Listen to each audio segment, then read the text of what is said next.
안녕하세요. 여러분 어떻게 지내셨어요? 요새 마스크를 벗고 다니니까 아이고 좀 살만 나지요. 저는 음악에 대해서 잘 모릅니다. 그래도 옛날에 한 3, 40년 전에 교회 찬양대도 했고 뭐 요즘 매일 찬송을 부르다 보니 협화음과 불협화음이 있다는 정도는 압니다. 서로의 잘 조화된 음을 협화음이라고 합니다. 그렇지 않고 튀거나 어울리지 않은 음을 불협화음이라고 하지요. 사람과의 관계에서도 협화음과 불협화음이 있습니다. 서로 좋은 관계가 되지 못하면 괴롭습니다. 관계의 탑을 쌓기는 힘들지만 무너지는 것은 일순간에 무너집니다. 함부로 내뱉은 말 한마디에 무너지고 무관심으로 인한 섭섭함 때문에 무너지기도 합니다. 사람과의 좋은 관계를 위해 시간과 물질을 써야 됩니다. 지극히 작은 자 하나에게 한 것은 하나님께 하는 것입니다. 넉넉히 갚아주시는 하나님이십니다. 물질에 대해서도 후하게 갚아주시는 하나님께서 영혼을 위해 시간과 물질을 사용한다면 더욱 후히 되어 흔들어 넘치도록 안겨주는 축복을 받게 됩니다. 오늘의 주제는 복음의 나팔을 부르라 입니다. 흩어 구제하여도 더 부하게 되는 일이 많으나 과도에 아껴도 가난하게 될 뿐이니라. 구제를 좋아하는 자는 풍족하여질 것이요 남을 윤택하게 하는 자는 자기도 윤택하여 지리라. 예수님께서 이렇게 말씀하셨어요. 내가 줄일 때 너희가 먹을 것을 주었고 목마를 때에 마시게 하였고 나그네 되었을 때에 영접하였고 헐벗었을 때에 옷을 입혔고 병들었을 때 돌아보았고 옥에 갇혔을 때에 와서 보았느니라. 아니 그런 적이 없는데요. 언제 우리가 그랬습니까? 너희가 여기 내 형제 중에 지극히 작은 자 하나에게 한 것이 곧 내게 한 것이라고 하셨습니다. 연약한 자를 섬기며 복음의 나팔을 불 때 하나님은 춤을 출 것입니다. 근간에 제가 100세 된 할아버지를 전도하여 천국에 보낸 기쁨과 보람을 체험했습니다. 천하보다 귀한 영혼을 전도하기 위해 용인에서 삼척까지 왕복 6시간 걸리는 길을 3차례 다녔습니다. 2번은 1박 2일, 한 번은 2박 3일을 지내면서 몸수고와 시간을 할애했습니다. 예수님을 영접시키고 감격의 예배를 드리며 하나님께 영광 돌리고 왔는데 이제 그 이후 12일이 지나서 조용히 하나님의 부르심을 받았습니다.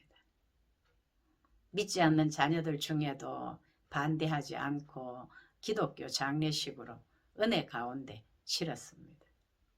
그 바람에 저는 삼척항에서 바다 구경도 잘하고 흰 파도가 넘실거리는 조각공원 그 지하에 마린데크 카페에서 글도 쓰면서 쉼과 충전을 선물로 받았습니다. 막내딸이 저희 교회 그 장례치른 거짓 막내딸입니다. 막내딸이 저희 교회 주차부에서 남편과 함께 그 추운 겨울에도 주차 안내를 해왔습니다.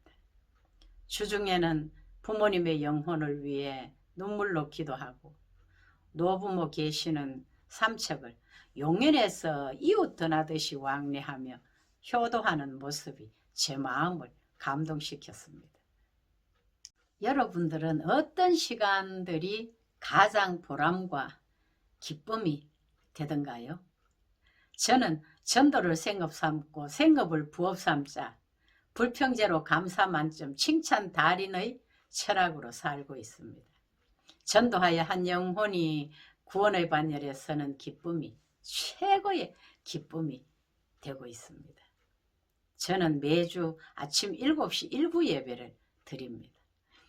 오늘은 그동안 다리를 다쳐서 교회 출입을 못하시던 91세 암송 달인 권사님께서 6개월 만에 예배에 나왔습니다.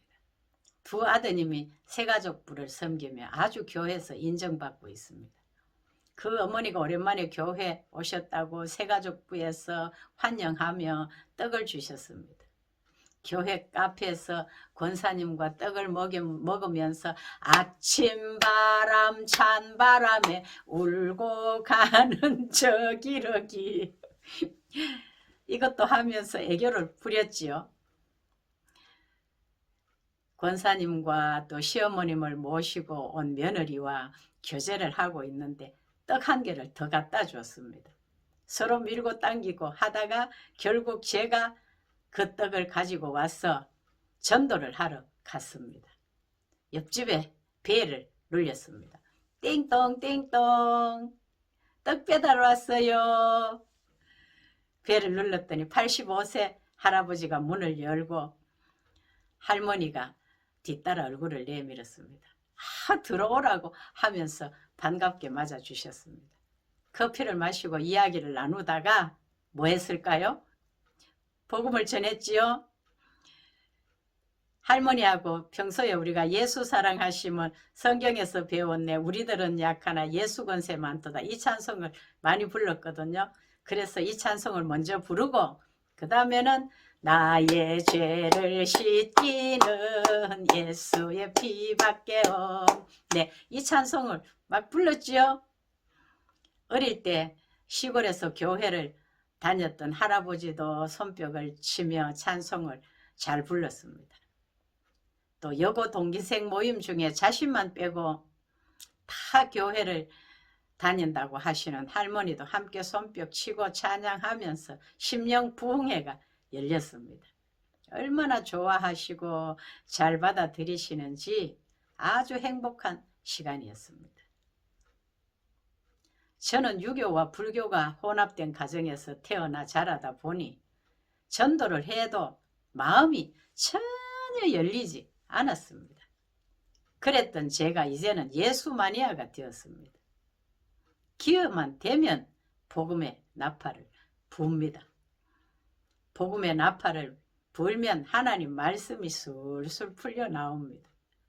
복음 전하고 기도해주는 그 시간이 제일 행복합니다.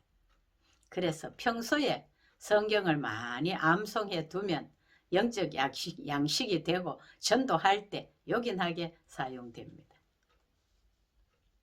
여러분 지금 시대가 다 살기 어렵다 하지요. 지금은 마태복음 24장에 기록된 말세의 징조들이 바로 지금 현실이 되었습니다. 그러나 이 천국 복음이 모든 민족에게 증언되기 위하여 온 세상에 전파되리니 그제야 끝이 오리라고 했습니다. 아직은 미전도 종족이 많이 있습니다. 온 세상에 이제 이 복음이 전파되면 생각지 않은 때에 예수님이 재림하십니다. 그러므로 깨어있어 기도하며 때를 얻든지 못 얻든지 항상 복음을 전해야 합니다. 지금은 은혜 받을 만한 때요. 지금은 구원의 날입니다. 영적 잠을 자고 교회 왔다 갔다 마당만 밟고 다니다가는 천국에 갈 수 없습니다. 행함 없는 믿음은 죽은 믿음입니다. 예수님을 나의 구주, 나의 하나님으로 내 인생의 주인으로 모셔야 됩니다. 그런 사람은 전도하지 않을 수가 없습니다. 믿지 않는 자들을 위해 우리가 입이 열리고 마음이 열리고 지갑이 열려야 됩니다. 나 같은 죄인도 예수 믿고 구원받은 것을 확신한다면 가슴이 불타서 복음을 전하지 않을 수가 없습니다. 사도 바울은 그랬죠. 이 복음을 전하지 아니하면 내게 화가 미친다고까지 했습니다. 복음 전하는 발걸음은 아름답습니다. 먼저 믿은 성도들이 생활신앙, 인격신앙이 되어야 합니다.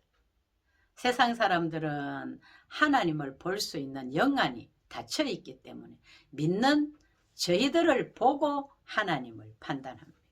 우리가 바르게 살면서 복음의 나팔을 부게 될 때, 주의 사랑을 실천할 때 죽어가는 영혼들이 생명의 길로 돌아오게 됩니다.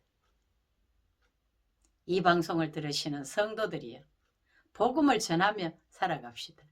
하나님의 사랑을 실천하며 살아갑시다.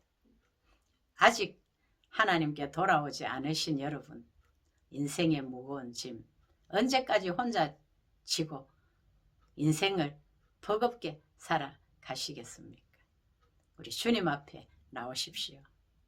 수고하고 무거운 짐진 자들아 다 내게로 오라. 내가 너희를 쉬게 하리라. 주님 앞에 나와 이 무거운 인생의 짐을 내려놓고 주님을 영접하면 그 마지막은 영원한 천국입니다.